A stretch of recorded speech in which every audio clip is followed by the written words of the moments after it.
पश्चिमी उत्तर प्रदेश का सबसे बड़ा गैंगस्टर, उसे ढेर कर दिया गया है। बिल्कुल अनिल दुजाना ढेर कर दिया गया। वाकई एक बड़ी कामयाबी कह सकते हैं इसे, क्योंकि इस पर एक दो नहीं बल्कि 62 से ज्यादा मुकदमे दर्ज थे। ये खुद को बहुत बड़ा गैंगस्टर और बनाना चाहता था। इसकी गिरफ्तारी पहले दिल्ली पुलिस की क्राइम ब्रांच की ओर से हुई थी और उसके कई मामलों में ये फरार चल रहा था। इसकी गिरफ्तारी की जानी थी। इसकी तलाश में एसटीएफ लगातार छापेमारी कर रही थी और अब इसे ढेर कर दिया गया है। ये जब खबर आ रही है तो वाकई ये बहुत बड़ी खबर है। अब देखना यह होगा कि किन परिस्थितियों में इसे ढेर किया गया है, किन परिस्थितियों में इसे गोली कहां और कितनी गोलियां लगी जिसकी वजह से इसकी मौत हो गई।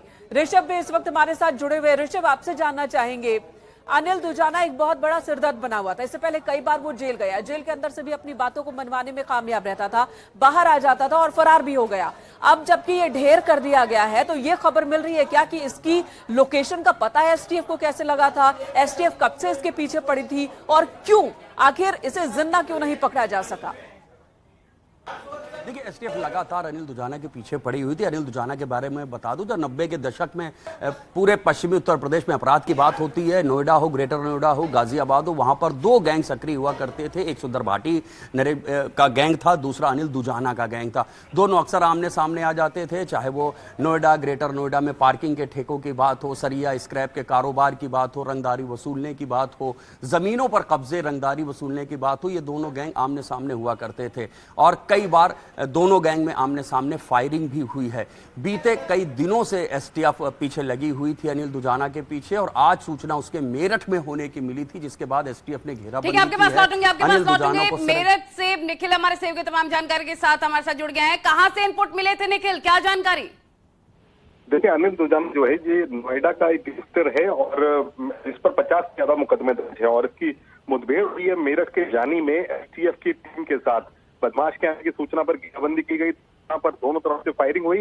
एसटीएफ टीम ने अनिल दुजाना को गोलियां मारी हैं और अभी उसको अस्पताल ले जा रहे हैं। अभी डॉक्टर डिसाइड करेगा कि अनिल दुजाना किस स्थिति में है। और मैं आपको बता दूं कि ये मेरठ जानी में मुठभेड़ हुई है और जिस तरीके से मुठभेड़ हुई है, बदमाश की घेराबंदी पहले की गई और उसके बाद जब बदमाश घिर गया और उसने पुलिस पार्टी पर फायरिंग करना शुरू कर दिया तो फिर वहां मुठभेड़ हुई और उसी दौरान उसको कई गोलियां लगी है। बताया जा रहा है कि ग्रेटर नोएडा का ये कुख्यात अपराधी है, गैंगस्टर का मुजरिम है और इस पर 50 से ज्यादा आपराधिक मुकदमे दर्ज है।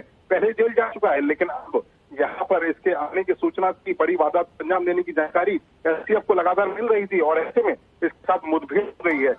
मौके ठीक है निखिल, आपके पास लौटते हैं। निखिल, आपके पास लौटते हैं। अनुपम मिश्रा भी हमारे साथ जुड़ चुके हैं। अनुपम, ग्रेटर नोएडा के बादलपुर का अनिल दुजाना अब ये मारा गया है और काफी कुख्यात था। ये उस गांव से आता है जिस बात का जिक्र ये बार बार करता था, जहां से गैंगस्टर ने इंदिरा गांधी, पूर्व प्रधानमंत्री, उनको भी धमकी दी थी। इस बात का जिक्र ये करता रहता था और अब ये खुद मारा गया है। मेरठ में इसका एनकाउंटर हुआ। बताइए ये कितनी बड़ी कामयाबी है पुलिस के लिए, खासकर पश्चिमी उत्तर प्रदेश के लिए?